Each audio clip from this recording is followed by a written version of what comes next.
Apple's making some improvements to the Apple TV, and supposedly we have some new devices coming out. But there's a few things that Apple Home users have been wanting that are still going to be missing. So in this video, we'll take a look at the new features with tvOS 26, talk about the rumored Apple TV and HomePod Mini improvements, and those items that we're not going to see this year. Maybe next year we'll see them, or the year after that, or we'll never see them. But anyways, let's dive into this stuff. I'm making this video now because Apple's fall event is rumored to be September 9th of this year. And that's where Apple introduces the new iPhones. And we may see some of these updates.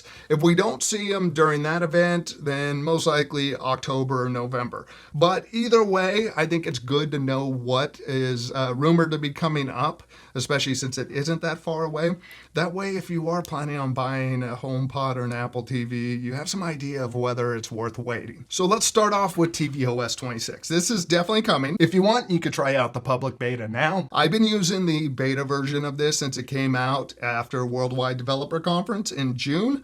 And it's a redesign of the interface. It brings the new liquid glass look to it, which I don't think it's that big of an upgrade. I've been using it on my TV in here while the rest of my TVs don't have it, and I don't really notice much going between them. But the idea is liquid glass gives you a more glass-like look to menus and buttons. And here's some examples of what it looks like. Things have a little more dimension to them and look like they pop out a little more. But day-to-day use, I don't think there's much to it. Now, one of the upgrades I really like is the automatic profile switching. So when you wake the Apple TV up from sleep mode, you'll see the different profiles on the TV, which if you use profiles like we do in my house, it's nice to not have to go into the control center and pick what user is going to be using the TV. Now, the benefits of profiles is that it'll break out your content, such as what you're watching, your playlist, and other items that's personalized to you. I recommend if you have a family using an Apple TV, take a look at the profiles. It's nice not to have everybody's content all gathered up on the up next section. There's not a lot of huge upgrades to tvOS 26, but one that is nice is the auto sign-in. So services like Disney Plus, if you sign in on an iPhone or an iPad, it will automatically sign you in on your Apple TV. This feature is going to depend on what different apps take advantage of this. Like I found Netflix doesn't work with the up next section. They may not utilize it. Another useful feature is the permanent AirPlay speaker selection. So if you are using a speaker with your Apple TV, instead of having to select that speaker each time, it will automatically send audio from the Apple TV to that speaker. Now, this is something that's worked with HomePods, and you can make your HomePod your default speaker. Now you'll be able to do that with other AirPlay speakers. The Apple TV app has some updates. You have the vertical poster art for the different shows, and so it fits more of them on the screen, but doesn't really change much. Now, something I don't ever see using is the enhanced Apple Music Sing option. You know, basically use your Apple TV as a karaoke machine. If you have a supported iPhone, which is an iPhone 11 or later, you can use it as a wireless microphone and do karaoke with it. And if other folks have their iPhones, they could send emojis and cheer you on, or create a playlist or a queue of songs that they want to do karaoke on. So something. Yeah. Now, Apple TV users, do you see yourself doing karaoke with your Apple TV? Let us know in the comments. Now, another feature that I've never used is FaceTime with the Apple TV. There's some improvements so that if you do get a FaceTime call, you'll get notifications pop up on the screen. There's also live translation so that if someone's speaking in a different language, you can see the text coming through. You have contact posters that'll show up that shows the person's photo and their contact name, so you can see it's grandma calling. Now, that's another one. Hey, do you use FaceTime on an Apple TV? If you don't know, if you're not familiar with that, you can take an iPhone and use use it as the camera for the Apple TV. You can't plug in or connect any other third-party cameras. Now, some of these features are going to have hardware limitations, like Liquid Glass and Apple Music Sing with microphone support is going to require an Apple TV 4K second or third generation. Now, the Apple TV HD 2015 and first generation Apple TV 4K will support tvOS 26, but miss out on these enhancements. So no Liquid Glass or Singing for you. So upgrade your Apple TV. Now, if you're enjoying this breakdown so far, please consider subscribing so you don't miss the next one of these videos. I will cover these devices once they come out and I could get them in hand. Now, speaking of new Apple TVs, this year's supposed to see an update. Starting off with the processor, there's rumors of an A17 Pro, which was used in the iPhone 15 Pro, an A18, which was used in the iPhone 16, or possibly a new A19 chip introduced this year. A big reason to have those processor updates is for the gaming side of things, because Apple is supposedly getting a little more serious about gaming, and the Apple TV is supposed to be more console-like, and for Apple Intelligence, because Apple Intelligence, the minimum to use it is an A17 Pro chip. Now, we'll talk about Apple Intelligence and the enhanced Siri. Let's just say it's not going to be something you're going to be needing that faster processor for anytime soon. Another upgrade would be Apple's new custom Wi-Fi chip. The idea with this is it's Apple's in-house Wi-Fi chip that will support Wi-Fi 6E, which uses the 6 gigahertz bandwidth. The new chip also supports Bluetooth 5.3, which is going to help with latency between speakers and controllers, because you're going to use it for gaming. Another rumor feature that I don't see happening at all is a built-in camera. I just don't see Apple putting a camera on the device, so we'll toss that rumor for now. It would be nice if there was a USB-C or something so you could take third-party cameras and plug them in, but I don't see that happening. Apple would rather you spend $1,000 on a phone and use that as a webcam. We may see larger storage options. Instead of 64 gigabytes and 128, it could go up to 256 gigabytes or higher, especially with Apple's focus on gaming. If Apple does put in an A17 or A18 processor or A19, gaming could get a lot better on the Apple TV. Apple is bringing AAA games like Assassin's Creed and Cyberpunk 2077 to their devices. Like on a Mac, you could play Cyberpunk now on an M series chip. And basically the A17, A18, they're an M series chip.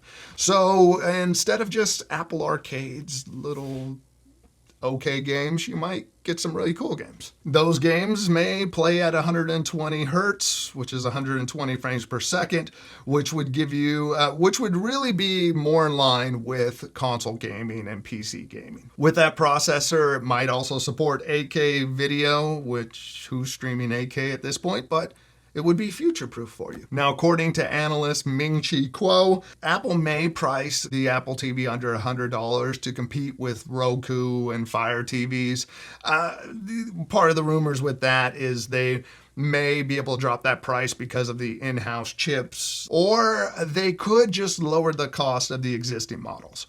I don't see Apple introducing a powerful processor and then dropping the price way down, but we'll see. Now, let's talk about the HomePod Mini 2 rumors. This is the only HomePod that really has current rumors of coming out. The new HomePod Mini is supposed to get that new Proxima chip that Apple makes so that it can do Wi-Fi 6E and improve Bluetooth. There's rumors of an improved U1 chip, so it does better with handing off stuff, sound improvements potentially.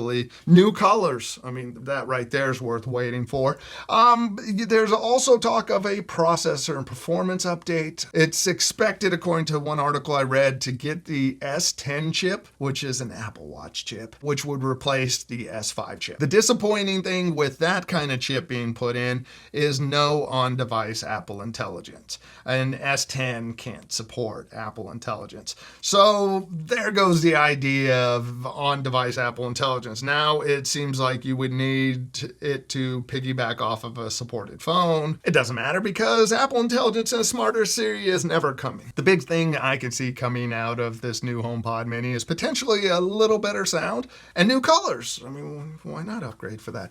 But overall, I feel like when you do the Apple Watch processors, the S10 processor, I don't feel huge improvements between the different Apple Watches. The S10 chip, though, could support on-device Siri so that it can process everything on device. The pricing most likely will stay at the $99. Now, the full-size HomePod 3, the only rumors I saw on that really date back to February and March. There has not been anything current about it. And even those rumors, well, is no display on it, possibly a little color interactive display on top, but nothing new has pointed towards that.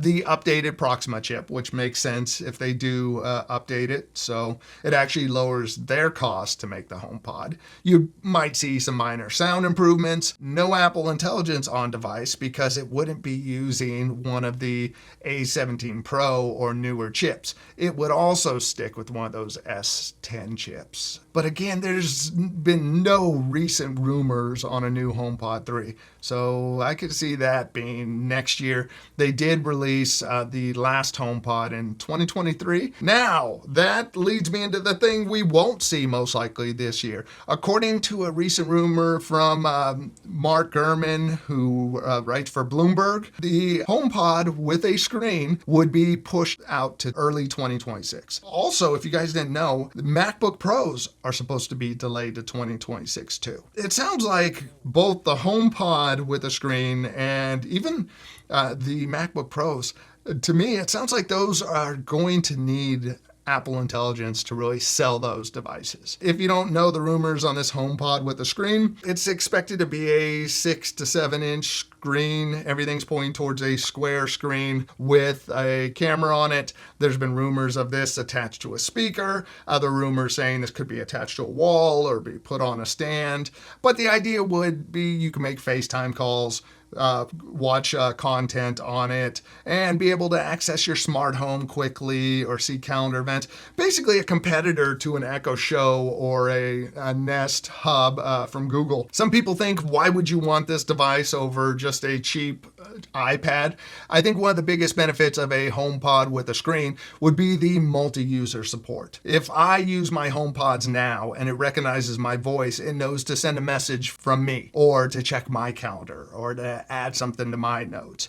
There is no multi-user support with an iPad. So just setting an iPad up and using the Home app isn't going to give you that multi-user support for all those other personalized things. Where having a HomePod with a screen and asking for your calendar events and having them pop up, it can recognize you. That multi-user support and a stripped down interface that is meant for touch and to be viewed from across the room would be the biggest benefits I see. Now, this HomePod with the display would need to have an A17 Pro or newer chip to be able to run Apple Intelligence on it. Maybe there'll be a surprise and we see it this year, but it doesn't sound like it. And it seems like the biggest holdup is enhanced Siri. That's another thing that's going to be pushed till next year. We're not going to get a smarter Siri and Apple Intelligence this year. Now, the idea with an enhanced Siri that we won't see this year, most likely, is that you should be able to talk to Siri in a more natural way and to be able to have Siri understand context. So when you ask a question, you could then do a follow-up and it understands the previous thing you asked. Or to be able to ask for multiple things like, hey, turn off this light at 12 p.m., set the alarm now, and, blah, blah, blah, whatever else. Right now with Siri, everything is, you need to know the commands for things you're asking for. And the goal is to make something that you can use speaking regularly and not such a strict thing. Now with Apple Intelligence and an A17 Pro or higher processor, the idea is that that Apple Intelligence handles everything on device. Apple is so big about privacy. They don't want this AI, everything to live in the cloud, like with Amazon devices. They want that information and stuff to stay locally. The problems they're facing with that understanding, context, and all that seems to be one of the issues that Amazon's running into. I've heard complaints that from people, they don't like the sound of Amazon Alexa Plus, or they're finding things are broken that used to work. One of the big problems with AI overall is the hallucinating and kind of making up answers. Well, with Alexa Plus, they're getting long-winded answers to things, and it's not as helpful as it should be. There really seems to be a problem of getting that cool ChatGPT AI over into a voice assistant for both Amazon and for Apple. Then you add in that privacy side and try to handle it all on device, and it's just issues. So who knows when we'll see the smarter enhanced Siri. According to some rumors out there, Apple is reportedly facing engineering challenges with enhancing Siri's AI capabilities, particularly for natural language processing and on-device AI. So according to Mark Gurman, again, that's supposed to be pushed out to 2026. So right now, the thing we know is coming is tvOS 26. If you want, you could try out the public beta now.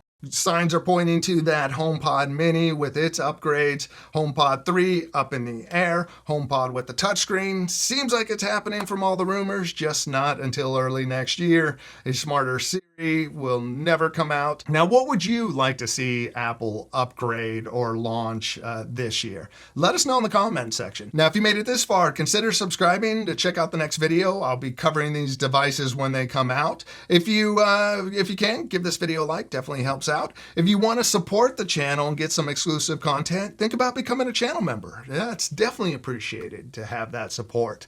Now, check out one of these videos over here. I'll see you over there. Thanks for watching. Bye.